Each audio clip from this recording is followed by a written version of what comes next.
excuse me.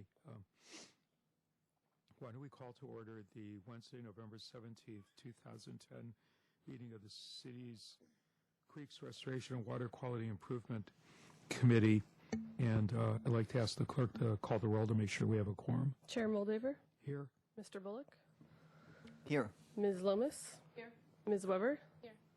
And Mr. Wilson, Ms. Self, Mr. Jordan, and Mr. Casebeer are not here yet.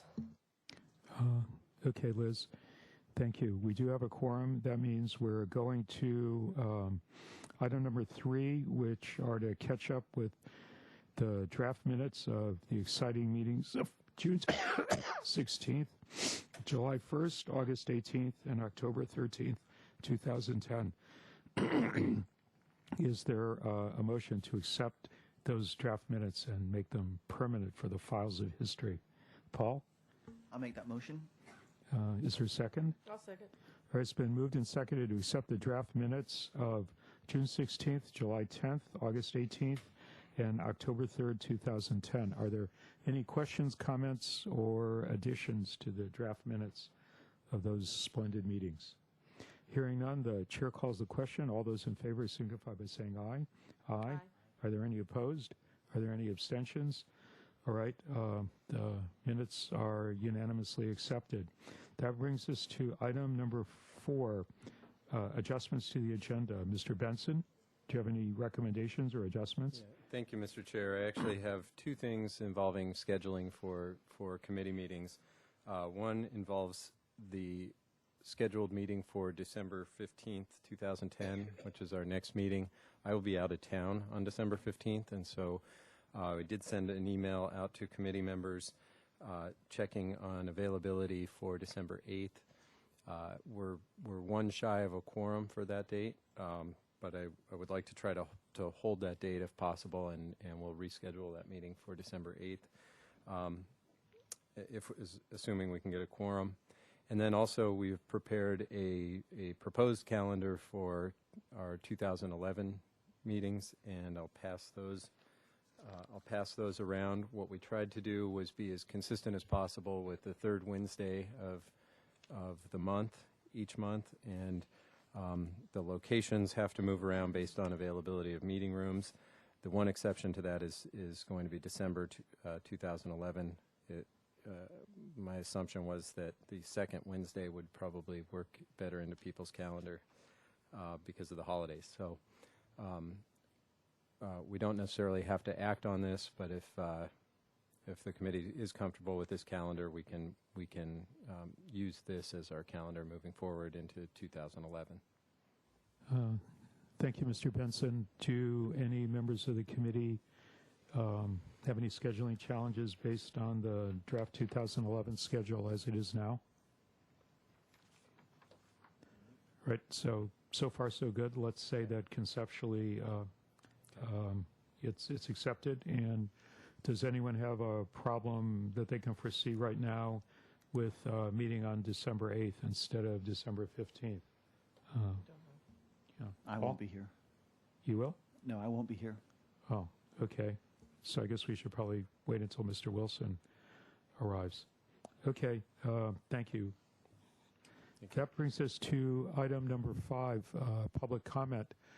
And that's the time when anyone in the audience is invited to address the committee on any relevant subject that is not going to be covered on today's agenda. We do have one slip. If people want to speak, there are slips on the side. Please fill them out. And we have a request from Mr. Thomas Lambert. Mr. Lambert, could you go to the microphone so they can have a copy of your testimony record?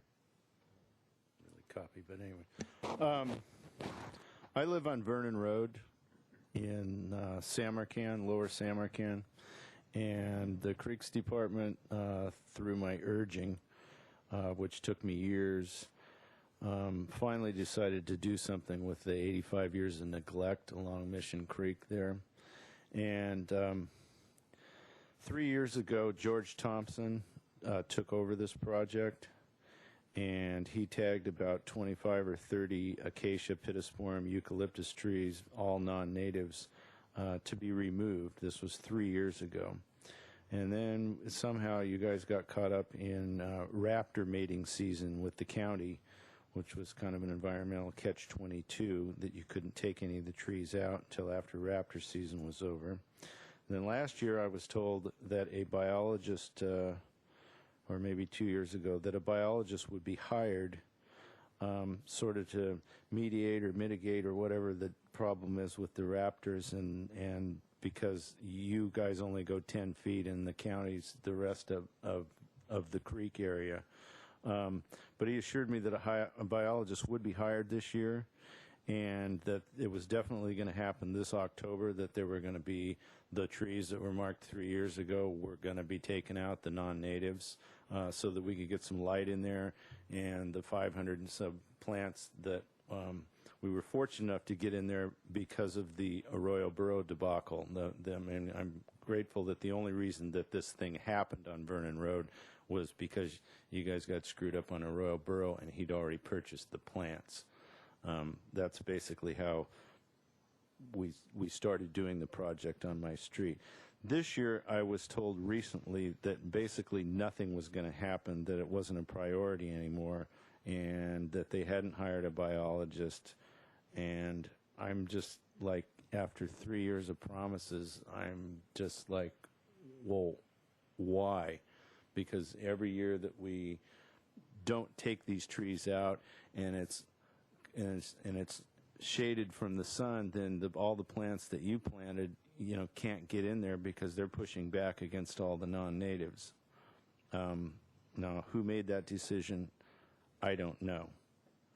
So I'm just very frustrated with this latest setback, because it's been sort of me against the world on my street to get this project even done. A lot of my neighbors didn't want to do it. I had to sort of, we had to sort of prod people into this is really the right thing to do, because it's killing all the oaks and it's killing all the non-natives. There weren't very many non-natives. You guys do a really good job. Enviroscapes came out yesterday, did some weeding, got it pulled back off the street so the street sweeper can actually even get down the street. So I'm thankful of what you have done in the past, but I'm really frustrated with being told for 3 years that these trees were going to go, and now nothing. Now we're on to bigger and better things, and your budget got screwed up because of a storm at the golf course last year, which apparently blew things up bigger than you had anticipated, and whatever. So I'm just sort of here begging you to please take another look at Vernon Road and removing some of these things, because every year that we don't remove them, they just get bigger and they start choking out all the plants that you guys have nurtured for the last 3 years or 4 years or 5 years or whatever since this project started. And another thing is, when we had the big celebration that we got all the plants and they brought pizza and the mayor came and everybody was like, oh, this is great. And, I'm the only resident of my neighborhood that even showed up. There was, when you sent out, I think, this is sad for our city, but when you sent out, I think, 600 and some requests for people to show up at the new little project that you did down at the Talent Street Bridge, there were only 2 people in the neighborhood that even showed up, I being one of them. And I hope that works out. That looks very good down there. I complained about all the ivy around the bridge and the park and where you've done the 3 little ponds, and that's looking really good. But I'd just really like you, especially you, to take another look at Vernon Road and see if we can find any monies in there to do something. I mean, get a couple of the acacias out or a couple of the pits or something like that. George Johnson, actually, Thompson's been taking off it, so the last conversation I had was with George Johnson, and he said that maybe we can do something on a smaller work order and get some of the stuff out of there, because some of the acacias are now starting to sort of seed again and coming back up and back of all the plants and all the good deeds that you've done. So I just hope we can maybe revisit that a little bit in the office. Thank you. Okay, thank you very much, Mr. Lambert. I see that George came in and was listening intently while you were speaking, but the way the law works, we take under advisement requests and comments under public comment, but we can't alter the agenda based on presentations from the floor. But I am pretty confident, and I hope Mr. Benson confirms, that I'll give the contact information to the staff and that they'll examine what happened with that project and get back to you before our next meeting. So is that possible, Mr. Benson? Yeah, okay, so I didn't know where, I've always gotten the things, but I've never been to one of these meetings, so we're, it's like going in front of deaf ears with happening. not at all. We're really glad to have you and the other people in the audience. And I'm not unappreciative of the work that has been done.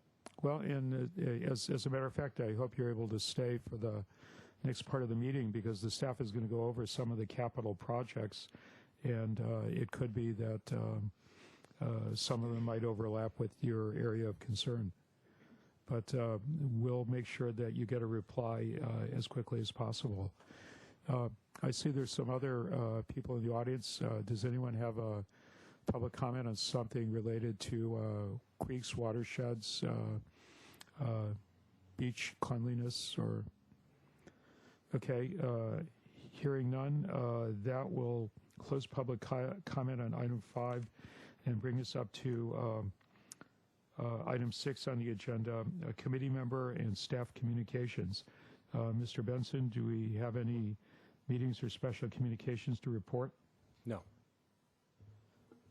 Have any members of the committee attended any special meetings or received communications they'd like to share with other people relevant to what we're doing today?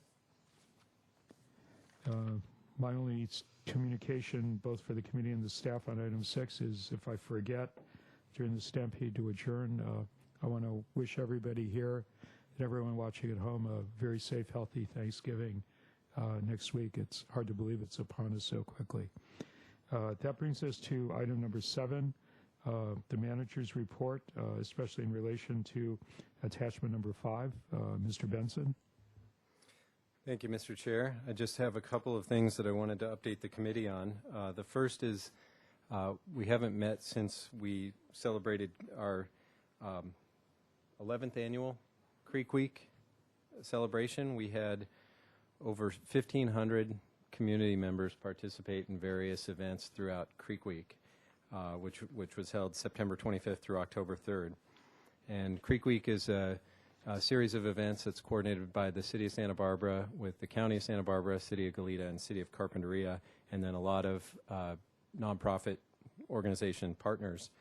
We kicked off this year with the 26th Annual Coastal Cleanup Day, where all the volunteers across the county picked up over 5,000 pounds of trash and debris from beaches around the county. Other events during that celebration included presentations about efforts to restore endangered steelhead trout to local creeks, tours of the Arroyo Hondo Preserve and Carpinteria Salt Marsh Reserve, bird walks with Santa Barbara Audubon Society and the City of Goleta, and there was a big closing celebration down at the Watershed Resource Center that was put on by Art from Scraps Green Schools program. I also wanted to update you on the acquisition of property at 401 Las Positas Road. If you recall, the City Council on November 2nd voted to proceed with the acquisition of that property. It's a little over 1.5 acre vacant parcel at the corner of Las Positas Road and Cliff Drive. And the purpose for the acquisition is a creek restoration water quality improvement project in the future, and we'll talk a little bit more about that going forward on the capital program. And lastly, I wanted to let the committee know that we've completed the project at the Mission Creek Restoration Project at the Talent Road Bridge. And as Mr. Lambert pointed out, it really looks nice in there. We've got some new pools and riffles built in the creek bed, and then native vegetation planted on the banks of the creek. We did do, as part of Creek Week, a community planting there, and had help from local business, Horny Toad Activewear, had many of their employees out and put hundreds of plants into the ground. It was really a great event. So that work is completed was completed this month, and it's already had water flowing through it from several storms that we've had, and we have some storms in the forecast for this weekend. So once we get a little rain, it's a great opportunity to go out and check it out, and it really turned out beautifully.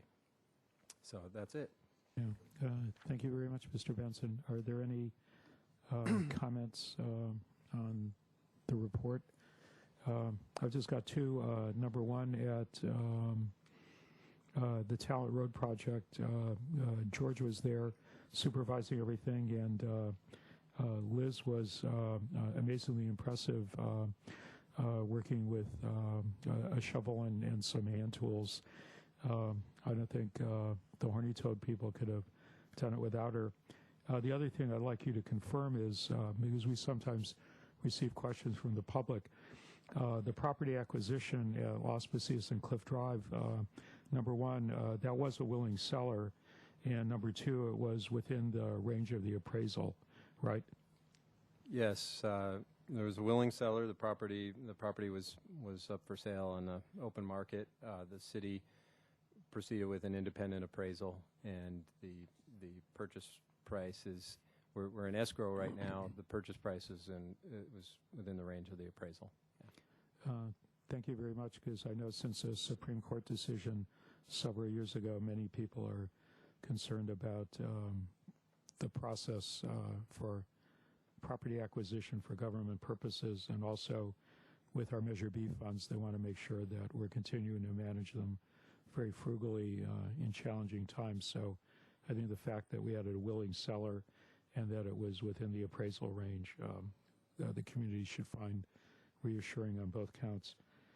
That brings us to item number 8, the fiscal year 2012 through 2017 proposed capital improvement program. There's an attachment on the agenda, which is available for anyone who's interested online if they go to the website and link up for this topic on the committee or the Creeks thing. And Mr. Benson, you're going to do the presentation. So take it away. Okay, thank you, Mr. Chair. As you all know, we every year this committee will review a 6-year capital improvement program. And the Creeks Division has a fairly extensive capital program for such a small division within the city. It funds a broad range of creek restoration, water quality improvement projects and programs. And the Creeks Division's entire capital program is funded through Measure B funds and grants, where we seek state, federal, local, and private grant funding to try to leverage the Measure B funds and do as much with the funding we do have as possible for the community.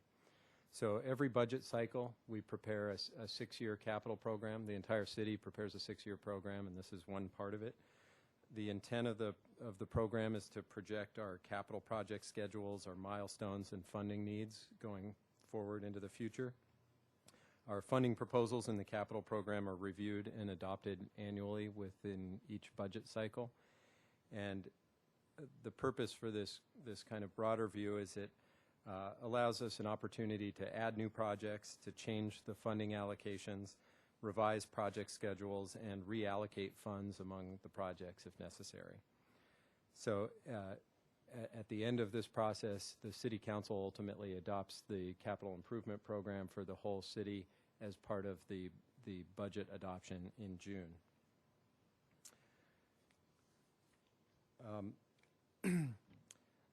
When we're developing our capital improvement program, we look at a number of factors, and those factors include, first and foremost, consistency with Measure B, which is now codified in the city's municipal code, and the adopted Creeks program funding guidelines. We also look to recommendations from community members, Creeks Advisory Committee members. We have several studies that have been done over the years. We have a Creeks Inventory and Assessment Study and a Watershed Existing Conditions Technical Study that came up with recommendations for capital projects to restore creeks and improve water quality. We use our water quality research and monitoring data to help determine hotspots where we can get the biggest bang for our buck from water quality improvement projects. We also look at the range of potential funding from private foundations and state and federal grants, state ballot initiatives or propositions, bond propositions. We always anticipate which projects are being completed so that we have a sense of our staff resources that are available going forward into future years. For example, this year we're completing our catch basin inlet storm drain screens, and as I just said, we just completed the creek restoration at the Talent Road Bridge. And the other thing we look at is some of the capital projects are fairly expensive, so we need to be looking this far out to start banking funds for the design and construction of those projects. I wanted you all to refer to attachment to the staff report that has a spreadsheet that shows all of our capital projects that are proposed over the next 6-year capital program. And as you can see in the spreadsheet, the proposed FY12 to FY17 capital improvement program includes the continuation of most of the projects that the committee saw last year and supported last year, and that the council had adopted in the capital improvement program as part of the FY11 budget. As I mentioned, the funding here is proposed in anticipation of moving projects forward through the design and permitting and construction phases. In many cases, our projects, the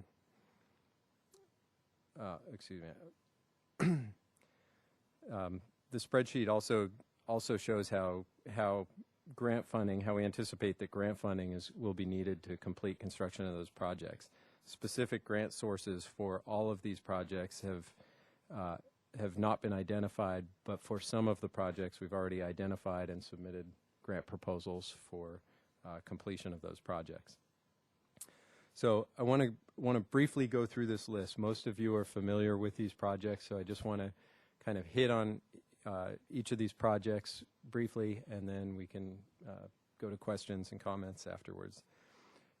For FY12, we have, FY12 through the FY17, we have 18 capital projects proposed, and starting at the top of our spreadsheet, those projects include the Old Mission Creek at West Figueroa project.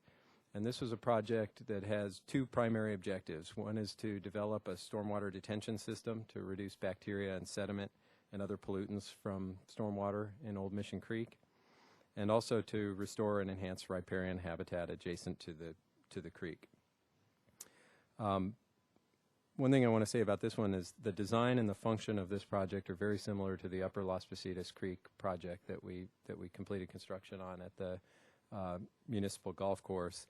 And so, as we discussed last year, and we've discussed at several meetings, we really want to wait and see how effective that type of design is in treating the pollutants that we're going after before we go forward with what is going to be a more complex and probably more expensive project.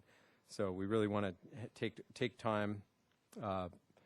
our time with that project to evaluate our monitoring data from the Upper Las Positas Creek project. Moving down to the second one on the list, the Las Positas Valley Restoration. Purpose of this project is to design and implement a creek restoration project in the lower Las Positas Valley. And we're not anticipating construction in the next 2 years, but we've proposed capital funds going out in FY14 forward to complete our design and technical studies and eventually construction. We also anticipate securing significant grant funding to assist with that effort. The third one on the list is our bacterial reduction program, and the purpose of this project is to design and install targeted water quality improvement treatment projects, such as dry weather diversion, where we'll divert contaminated water from a storm drain to the wastewater treatment plant during the summertime to ensure that that polluted water is not getting into our creeks. The funding proposed over the next 6 years in this program will allow construction of one or two of those water quality improvement projects.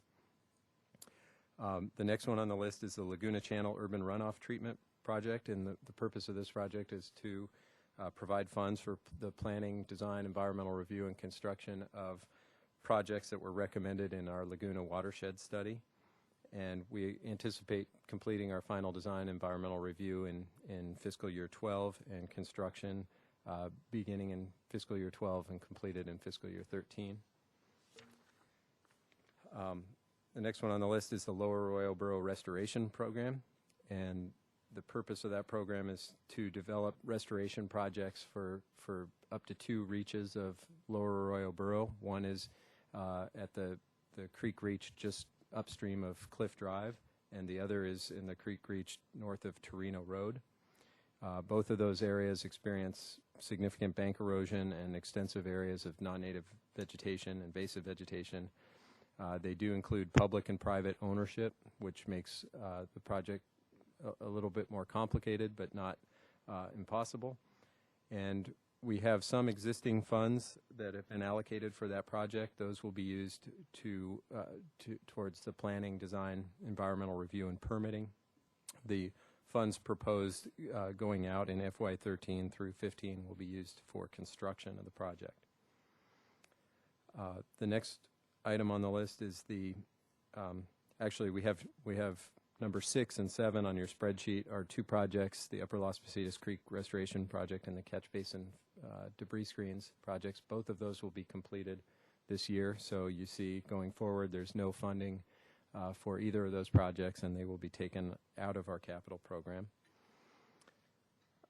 The next one on the list is a line item we put into our capital program for capital replacement for stormwater treatment facilities, and we put $25,000 a year so that when we have hardware or software needs, replacement needs for our capital facilities, we have some funds appropriated to make those repairs and get those treatment facilities back online immediately.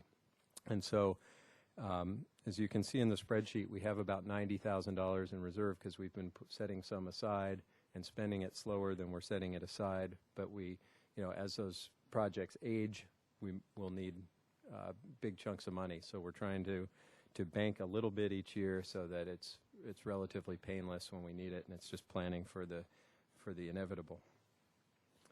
The next project on the list is the Mission Creek Barrier Removal and Watershed Restoration Project on the Caltrans channels.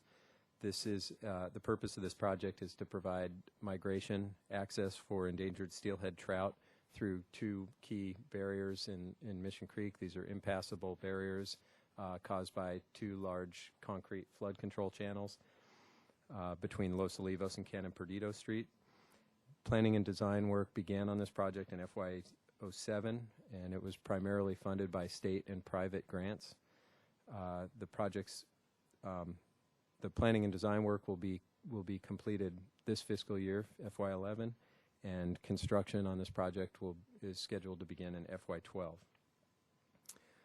The next one on the list is the Sycamore Creek Watershed Restoration Project, and the purpose of this project is to develop a restoration project on Sycamore Creek.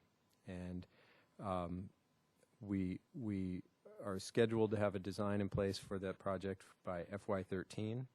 The project is designed to address creek bank restoration, flood reduction, and riparian habitat enhancement. The next one on the list is a stormwater treatment retrofit project, and the purpose of this is to design, permit, and construct stormwater and urban runoff treatment demonstration projects on city-owned properties. And the purpose is to improve creek and ocean water quality from polluted stormwater runoff. We developed conceptual designs on this project in FY10. Final design and permitting is going on right now, and we hope to be in construction on our first of those projects in this next summer, which will be FY11, FY12. And the way we have funded this out into the future projects a project each year to be constructed, and it will be similar to the design that we've already created. The next item on the list is the Watershed Action Plan implementation, and the purpose of that is to implement project and program recommendations that are developed through a Watershed Action Plan process. That process, the development of those Watershed Action Plans is going to take place after the city completes the general plan update, so that we have watershed action plans that are consistent with the policies in the city's general plan. And so what we're doing now is setting aside funds so that we can actually implement those plans once they are completed. Mission Creek restoration at Oak Park. We've now completed a restoration project up at the Talent Road Bridge, which is the upstream end of Oak Park. There is still work to be done throughout the rest of the park there. We are setting aside some funds to complete that reach of Mission Creek restoration. The restoration could include non-native weed removal and revegetation with native plants, removal of concrete from the creek channel, and improvement of trails and some interpretive information in the park. I'm gonna jump over one because I think I can wrap up, or I'm gonna jump over a couple of these because I think I can wrap up faster that way. If we jump to number 15 on the list, it's Laguna Channel Mission Creek Lagoon Restoration and Management Program. The purpose of that project is to develop a restoration project and management program for the Laguna Channel and Mission Creek Lagoon that includes habitat restoration and water quality improvements.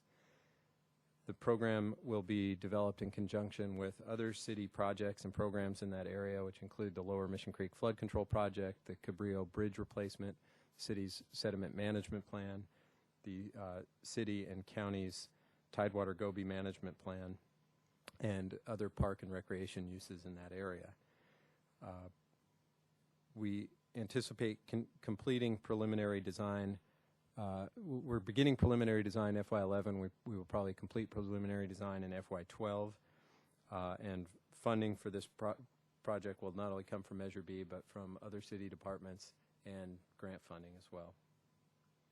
And then from there, I'm going to jump to number 17, which is the Andre Clark Bird Refuge Water Quality and Habitat Restoration Project. And the purpose of that project is to develop a comprehensive program to improve water quality and enhance native habitats at the Andre Clark Bird Refuge.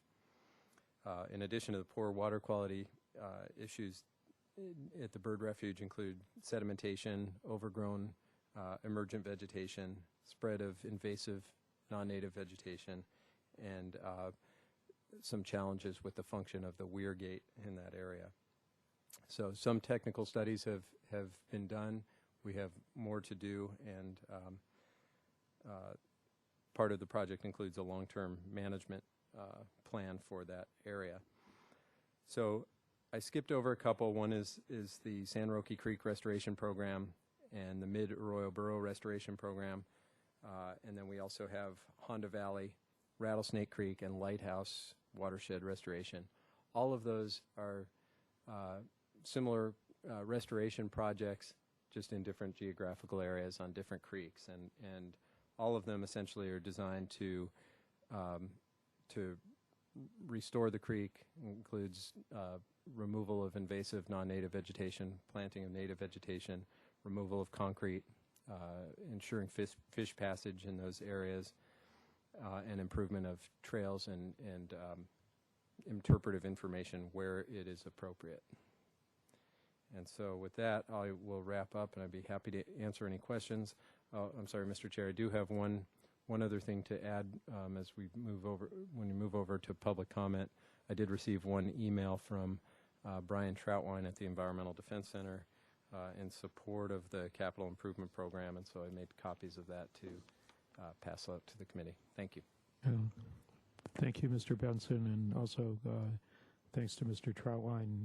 He's been a very special student and supporter of creek and watershed restoration for many, many years now.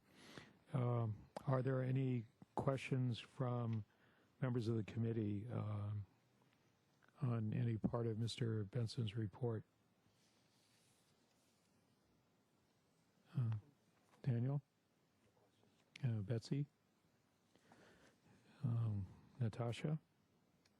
No questions at the moment. Okay. Paul? Just a general question on the bird refuge and how it relates to the water quality and comparing that to the Mission Creek Lagoon. I know there's a lot of talk around various parts of the town about enlarging the Mission Lagoon and how that could possibly not really improve the situation but actually make it much worse. And so my question is, the bird refuge is already in kind of bad shape. Can we work on that and figure out how to do that, get that cleaned up, and then talk about enlarging the Mission Creek Lagoon? Mr. Chair and Committee Member Bullock, thank you for the question. The bird refuge and Mission Lagoon are two very different systems. The Mission Lagoon is a coastal lagoon that sits on the beach, and it has existed there for hundreds or thousands of years. In that capacity, it's got two significant inputs of fresh water, and that is from Mission Creek and from the Laguna watershed, which is the Riviera and most of the east side of Santa Barbara. It is not cut off from the ocean, in that at this time of year when we have rains, the creek, it's a coastal lagoon that's cut off from the ocean by a sandbar. When we get flows of water coming into that, it breaks open, or breaches, and allows for steelhead trout to enter the lagoon. It allows for tidal exchange of the flows. In contrast to that, at one time those systems were a little bit more similar. Sycamore Creek used to wind around, and there was a coastal lagoon that connected back into the bird refuge. The size and shape of the bird refuge has changed, but there's a weir gate that cuts off the bird refuge.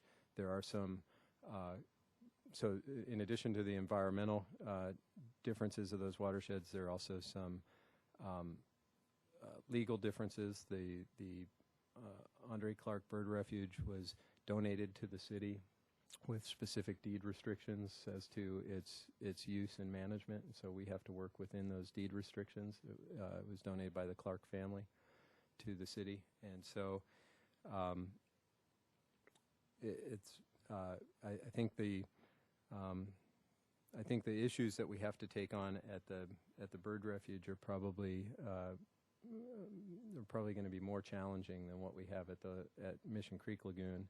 So, and with regard to enlarging the lagoon down there, what our objectives are with the project at Mission Creek Lagoon is to improve water quality and improve habitat, both the estuary habitat as well as the dune habitat and the riparian habitat along the Laguna Channel. And so enlarging the lagoon is only a possibility in the sense that when we go out and we're looking at the designs and we're doing those technical studies, that the experts that we hire to look at that would make that recommendation. It's not necessarily a part of the project per se. What we're putting out in terms of the preliminary design are those project objectives. And so that may or may not be proposed as a part of that project.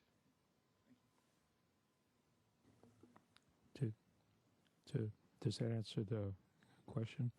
Okay. I've got a couple brief ones.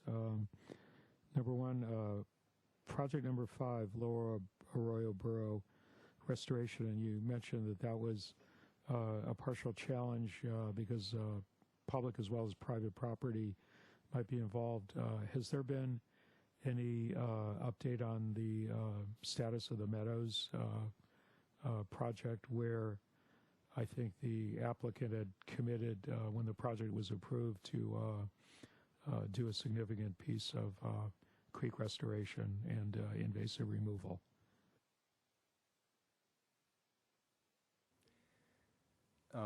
I believe the project you're talking about is commonly known as Veronica Meadows. It's I think it's a 24-unit subdivision. It's upstream of the location that we're looking at for this Lower Royal Borough project. In terms of the status of that project, it was approved, I can't remember the date, maybe 2 years ago by City Council. It has been tied up in litigation, I think, since that time. Most recently, I think there was a appellate court hearing in October, and as far as I know, no ruling has been issued in that case. Okay, and in terms of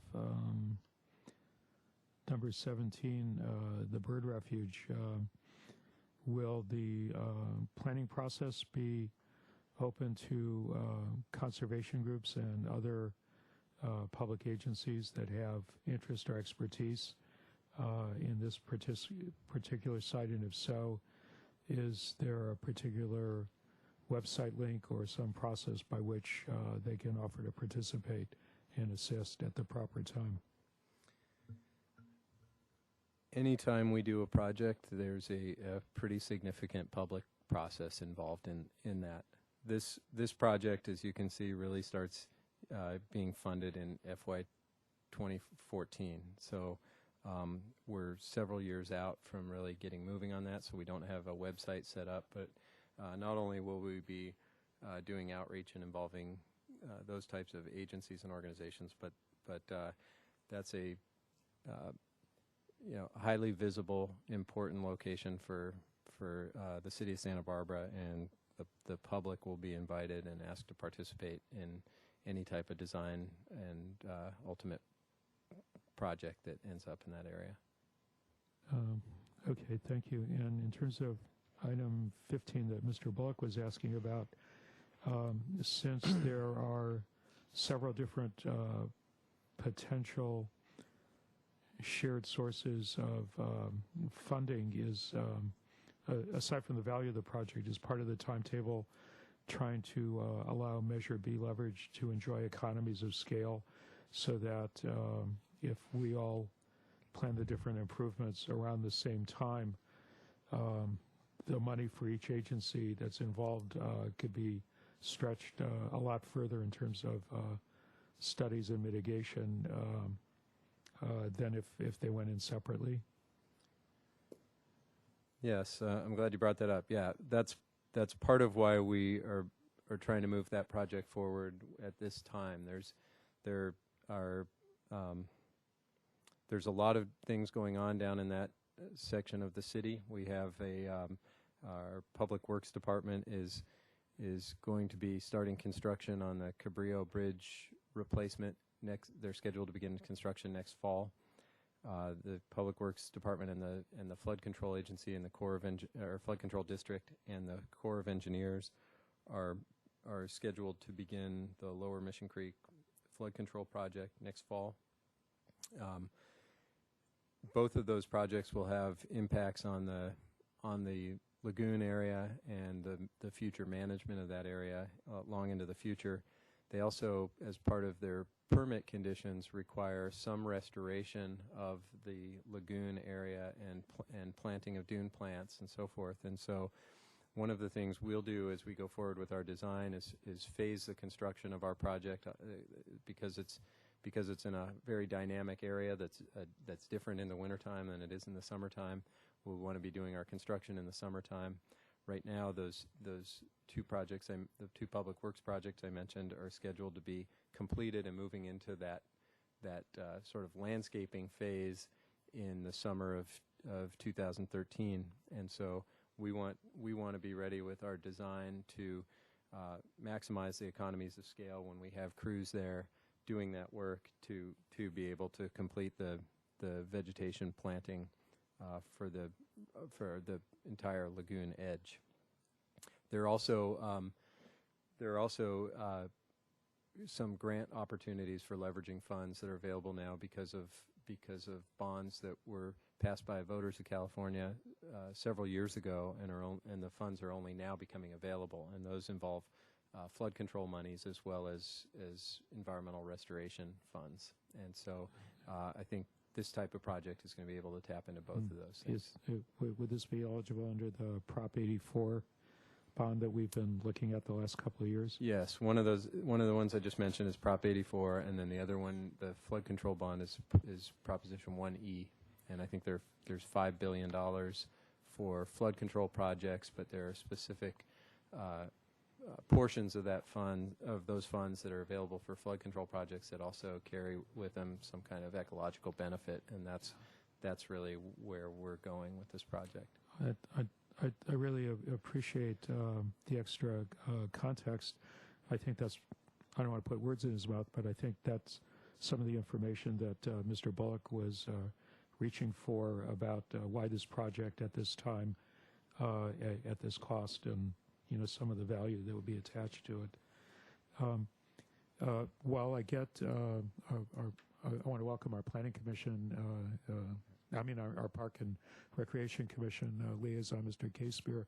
And while you get caught up, we've just reviewed the proposed capital improvement plan. I don't want to be rude. We have some wonderful people in the audience who've been here for the entire hearing. So I want to open this up to see if there are any public questions or comments on item number 8, the proposed capital improvement plan, either in toto or on any of the specific projects that you've heard outlined and discussed. This would be the time to come forward and speak. Okay, hearing none. I assume you got this in your packet, and probably the Parks and Rec have already been briefed. Did you have any questions on the proposed capital plan and the timetable? I know it's putting a burden on you because you missed the first part of the presentation, but at this point, I think I'll defer, and I'm still getting up to speed. So I'm sorry, I was attending the monthly Parks and Recreation meeting that just concluded a few minutes ago. So, yeah. Yeah, Chris, your presence is welcome at any civic engagement. So thanks for coming down and doing a double header tonight.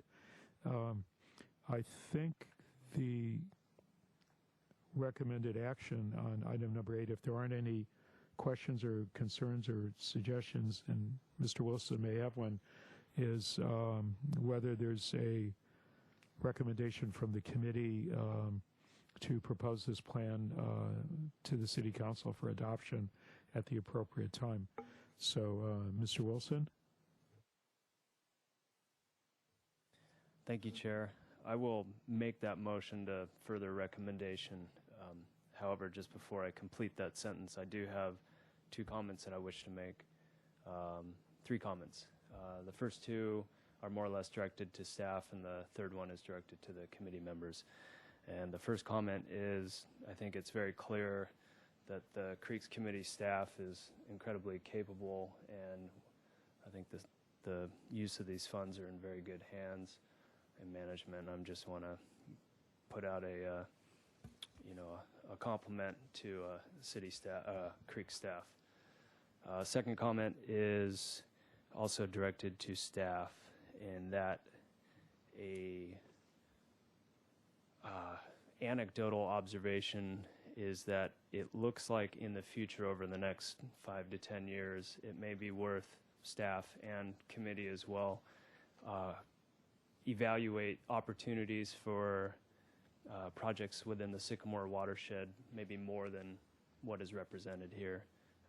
Granted, we're looking out over 6 years, we're signing some dollars, there's a lot of unknowns.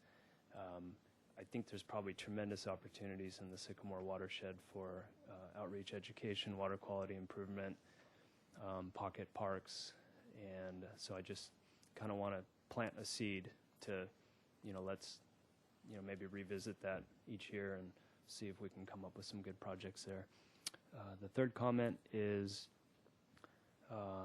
primarily directed to my fellow committee members, and that I would very much like to encourage the committee members to, in the years that are going to be coming forward, to look at every single opportunity to collaborate with private property ownership and stewards, and projects that occur either entirely or jointly on private property.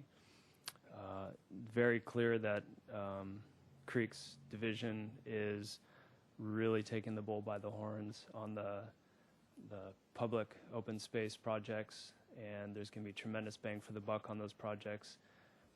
It is my professional and personal opinion that in order for Steelhead to be swimming up our creeks again, using that as a litmus test, that we really are going to have to focus tremendous amount of efforts and money and sweat equity in the private property areas within the city. So that's just sort of a plug for, at every opportunity, let's very much encourage you guys to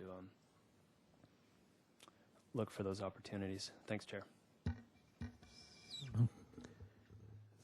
Thank you, Mr. Wilson. And the first part of your comment was a motion to recommend the capital package to the council as submitted. So with those comments and bits of advice for now and for the future, is there a second? All right, Ms. Weber is seconding the motion.